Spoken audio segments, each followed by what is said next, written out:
À tout à l'heure. Chers collègues, il y a près de 2 ans, en janvier 2017, j'intervenais au sein de ce Conseil dans le débat sur les futurs travaux de modernisation de la Tour Eiffel pour rappeler le vœu que je formule depuis de nombreuses années, à savoir qu'une vaste réflexion soit lancée sur l'ensemble de l'axe Trocadéro, Tour Eiffel, Champ de Mars, école militaire. Cette réflexion, d'ailleurs, avait lieu au sein des services, puisqu'il y a dans les services des plans qui existent, je crois, depuis la période Tibéri. S'il y a une chose dont je peux me réjouir aujourd'hui, c'est que cette volonté a été prise en compte. En effet, vous avez mis en place, mi-2017 avec les services de l'État, un travail sur l'ensemble du site, afin non seulement de donner une cohérence aux actions menées sur cet espace exceptionnel, mais aussi de fournir un plan guide pour une évolution du site à horizon 2050. Cette étude part notamment du constat d'un épuisement du site, du fait de sa surfréquentation, mais aussi d'un manque de cohérence entre ces différentes composantes du fait des aménagements successifs.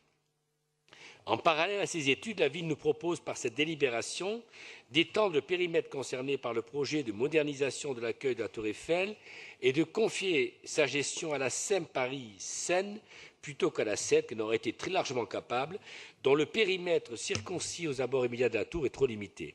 Ce projet concernera donc un espace beaucoup plus vaste de 50 hectares, qui ira du Trocadéro à l'école militaire et du pont d'Iéna au pont Birakem. Si cette délibération décrit par le menu les ambitions de ce projet et l'esprit qui doit l'habiter, elle ne rentre aucunement dans le détail concret des aménagements qui pourraient être envisagés. Je souhaiterais donc vous faire part de quelques remarques très concrètes sur les évolutions de ce site. Tout d'abord, je souhaiterais que puisse être envisagée l'installation d'un dispositif permettant de clôturer le Champ de Mars. Je suis souvent intervenu dans la presse, pas tellement au Conseil de Paris, pour demander que l'on ferme le Champ de Mars, comme l'on ferme le Jardin du Luxembourg, comme on ferme le Parc Monceau. L'étude sur le plan guide Champ de Mars est à ce titre particulièrement éloquente, puisqu'elle évoque clairement une forte dégradation des sols, du fait du passage des piétons et des véhicules, ou encore un épuisement des espaces par le nombre et la fréquence des événements sur le site.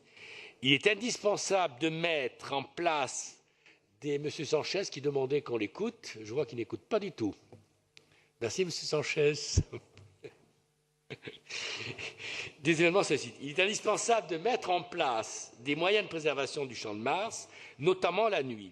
Non seulement pour qu'il retrouve de sa superbe, mais aussi pour garantir la tranquillité des riverains. Et la fermeture du Champ de Mars n'est pas quelque chose de très compliqué. Ce dispositif devra bien sûr être imaginé de manière à ne pas nuire aux perspectives visuelles qui font la beauté de ce site. Et on pourrait très bien imaginer une fermeture d'1 h du matin quand les lumières de Tour Eiffel s'éteignent et une réouverture vers 6 h du matin. J'aimerais aussi revenir quelques instants sur la cohabitation aux abords de la Tour Eiffel des différents modes de déplacement. Si le développement des circulations douces impose qu'une place plus grande leur soit dévolue sur l'espace public, je me permets de vous mettre en garde contre une nouvelle fermeture drastique et non préparée d'axes de circulation majeurs, notamment le pont devant la Tour Eiffel. Celle-ci aurait pour effet de congestionner un peu plus le 7e arrondissement, qui paie déjà un lourd tribut en termes de pollution à la fermeture non concertée des voies urbaines. Et j'en suis un exemple aujourd'hui parce que le nombre de bronchites, de trachéites et de bronchiolites fait la fortune des pharmaciens du 7e arrondissement. De même, je pense qu'il pourrait être opportun d'étudier tous les axes envisageables, y compris les quais bas rive gauche, pour envisager d'y diriger des flux. S'il n'est pas question d'y remettre des voitures, pourquoi ne pas envisager d'y installer une piste cyclable qui permettrait aux cyclistes de traverser le site en limitant les conflits aux abords même de la Tour Eiffel qui sont particulièrement chargés. Et j'attire l'attention sur le fait que les vélos provoquent une inquiétude sur les quais rive gauche. Je suis très surpris de voir quand j'y vais ou quand j'y vais avec des enfants, de voir qu'il y a une inquiétude à cause des vélos qui ne sont pas régulés. Alors peut-être qu'une piste cyclable permettrait de le réguler.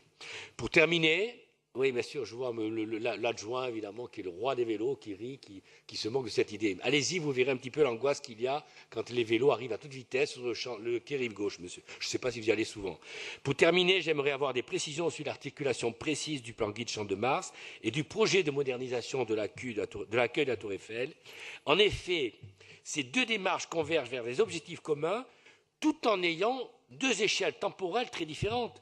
Puisque la première établit une vision à 2050, c'est loin, et la seconde prévoit une fin des travaux pour 2024. Je souhaiterais donc avoir des précisions sur la cohérence de ces deux projets et sur la façon dont ils seront menés de front. Je vous en remercie.